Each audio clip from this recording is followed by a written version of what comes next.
Okay, so we come to our first speaker, which is Cris McCurley. I've put Chris's bio on here. We could have filled 9 slides and still not done Cris justice, but we'll keep this on in the background while she speaks. On a personal note, Cris was one of the founder members of Reform and is incredibly passionate about the issue of child removal. I mean, women in general, which is really passionate about child removal, and was so lucky when approached, said yes straight away to speaking today. So without further ado, I'm going to hand you over. Thanks to Amy and Mev for this fantastic report. It's such an important issue, and I'm so pleased to be here to be able to speak to you all about it today. I qualified as an accredited children's care case solicitor in 1993. I've just realised how old that makes me. And I've been working on behalf of mothers and sometimes on behalf of kids since then. And I think we'd all agree probably that there are some circumstances where a removal, maybe temporary, into care to help someone get their life sorted out is not a bad thing. And I've seen times when that's really, really worked well. And children have been returned, and the dynamic and the situation in the house has been much, much better. And everybody's thrived, and that's been a great result. But there are circumstances that can be mediated for. I would say that an awful lot of children going into care is preventable. And I think particularly in this area where we have probably the highest number of children going into care across the whole of the nation. And that's terribly worrying. When I first started out, we had great systems and we had great services, and there was money in the system. And people had needs. They could be met by skilled, qualified, professional people who had the actual time, the time to spend with them, so that they could actually meet those root difficulties and come up with solutions that would help both parents and children. Due to the austerity measures, unfortunately, all of those services, and I think probably everyone in this room knows this, have been absolutely cut to the bone, which means that what is left and what is available just is not touching the sides, basically, in terms of the need. So over the last 12 years, the austerity measures taken by this government have devastated both the criminal justice system and the family justice system. And I'm going to talk to you a little bit about how that's impacted on what happens in care proceedings and in private law proceedings that then become care proceedings. The cuts have been savage, and they've been right across the board. We've had cuts to the police, to social services, domestic abuse and refuge services. We've had massive cuts to legal aid, We had court closures and cuts to the number of judges' sitting days. And the last 2 of those have led to a crisis within the court system, and cases taking months and months and months longer than they should do to be resolved. And that pressure and that agony over the parents going forward, longer than it ever should ever have to take time to do that. Sure Start's being cut, along with other vital parenting services. And anyone who's had a look at the report will see that Mr. Justice Keenan, who's one of our most senior family court judges, has said that 27% of children taken into care needn't be taken into care if there were the adequate services to meet the needs. So we've known for an age in the North East that the figures are much higher than the national average of about 33%. We're talking 77% in the North East. And this is due to the cuts. I mean, there's no other way around this. This is due to all of the cuts in every single aspect of the system. Less police on the beat mean less protection for victims of domestic abuse. We know that numbers seeking help and protection from domestic abuse are rocketing, and that support is dwindling drastically as refuges and rape crisis centres have all seen their funding cut and they've got long waiting lists. Talking therapies have got long waiting lists. Cuts to benefits and sanctions have worsened an already incredibly cruel landscape. The government's own statistics, I just read this morning, it's a report that came out on the 2nd of June, say that the major preventable cause of children being removed from the mum's care is poverty. Now, in the 21st, this makes me furious, in the 21st century, we're in one of the richest countries in the world. Why have we got food banks? Why have we got people who are struggling to feed their children? And when you think about the need for children to be taken into care, if there's cruelty, if there's abuse or whatever, then that might need to happen temporarily or maybe longer. But no child should have to go into care because of reasons of poverty. I just think that's absolutely scandalous. In terms of how the private law family cases impact care cases, the cuts to the court estate just means we've got loads fewer courts that are still open. We had cuts to justices' sitting days, so we've got fewer judges available to hear fewer cases. And so what limited time that's available in court listing diaries that there is given over priority-wise, and quite rightly, to the cases that are taking this potentially draconian measure of removing children from their families. But what that means as well is it means that the private law cases, the cases where a woman is maybe in a situation of horrendous domestic abuse, it's impacting her, it's impacting her children, they get squeezed out.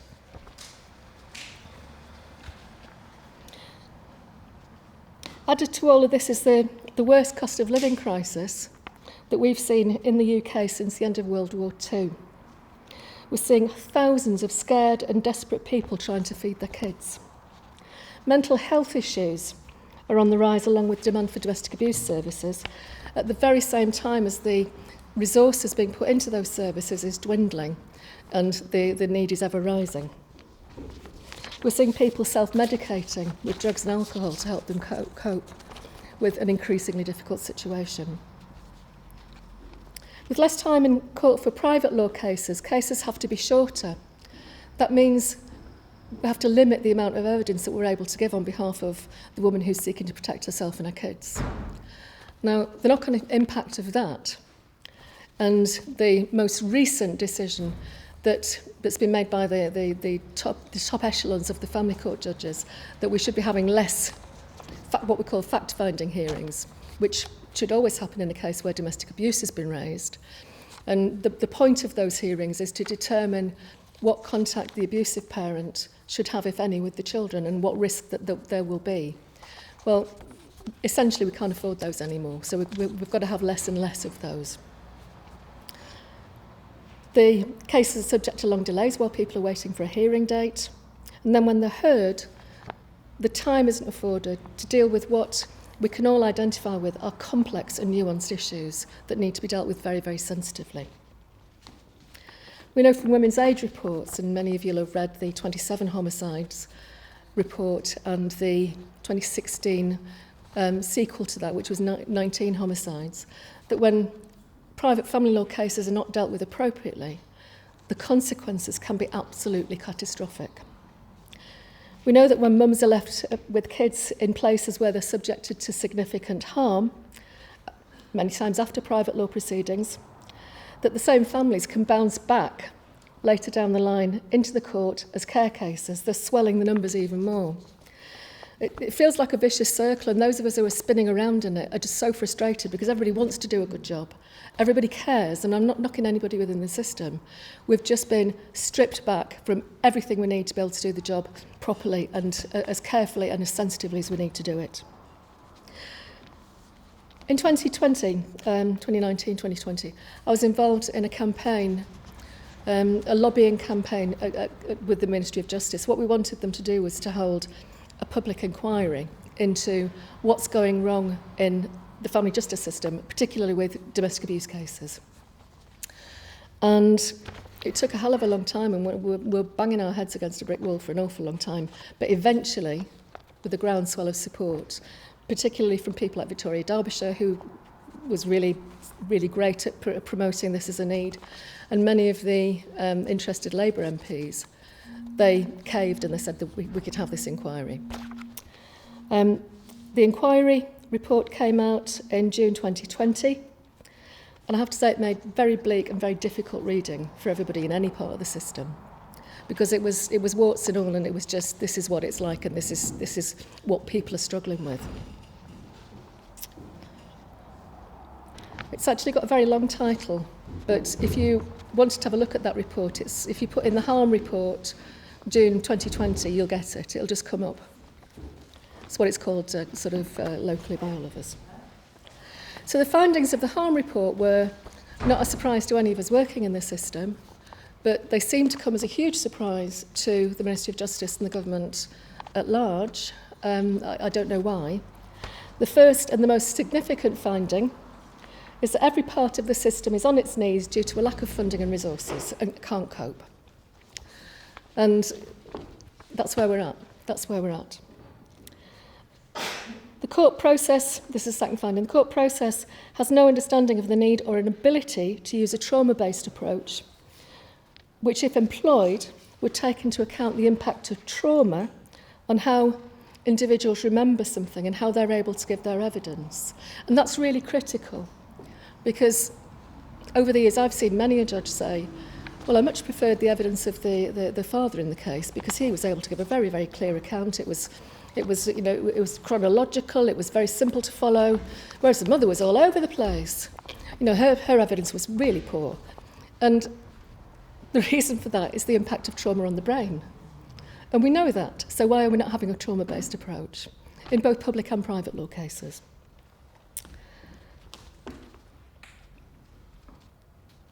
The court process doesn't either identify at an early stage the impact of abuse on mums and children, and therefore it's not looking at the risk that is going to occur if no safeguards are put in place and contact with the perpetrator is going to take place. Vital rules about how domestic abuse cases are treated in court, the report found, are being routinely ignored or overlooked. And also, because every part of the system is under-resourced and underfunded, none of us are talking to each other. We're all working in silos. So vital information is not being passed from one agency to another that would actually potentially make a big difference. We're seeing mums increasingly accused of parental alienation when they're trying to protect their kids from somebody who's been violent to them and possibly violent to the kids as well. Children aren't listened to by professionals when they say they're scared of the abuser. And the report also found, it spoke to many, many mums in the situation, that when they're trying to protect their kids, they're accused of brainwashing their own children against the other parent. All of this has led, the report found, to a pro-contact culture, a kind of contact at any cost culture. And with the minimum amount of time available to these cases in the private family law proceedings, is there any wonder that these women just feel like giving up? I mean, many do. The Ministry of Justice has accepted all of the findings and recommendations of the harm report. And bearing in mind it's now 2 years on, we haven't seen any funding injection and we haven't seen any changes. We're told they're coming, but probably not in my lifetime, it feels like, or it's starting to feel like now. We know that growing up in care isn't the best answer for mums or children. We've all heard of, and some of us will have worked with, kids who've been preyed on by trafficking gangs, kids who have been pulled into county lines running. It's a very, very vulnerable and it's a very, very imperfect system, and it's not working. We know that many kids, when taken into care, are in unregulated children's homes, and these places are not designed to meet the really complex needs of these kids. I know I'm painting a really bleak picture, but I'm not apologising for that. I'll be honest with you, people working in the system really, really care, want to do a good job. Unfortunately, we've all got enough work on, and I'm sure you're in the same position, for 2 people. We're all doing our best with incredibly scarce resources. And I'll be honest again, I'm sick of hearing there's no bloody money. Do you know what? There's plenty of money when they want to give useless PPE contracts to their friends. There's plenty of money for tax cuts for high earners. Where's the money for the refugees? Where's the money for the support services? It's about political will, this. This isn't about shortage. I mean, I'm sure everybody in the room will remember when a few years ago Theresa May was able to shake the magic money tree and find a spare £1 billion to buy off the UDA so that she could stay in power. There is money when they want it. The reality is they don't want to invest in these services. They don't want to invest in these mums, and they don't want to invest in these kids. And that makes me really angry.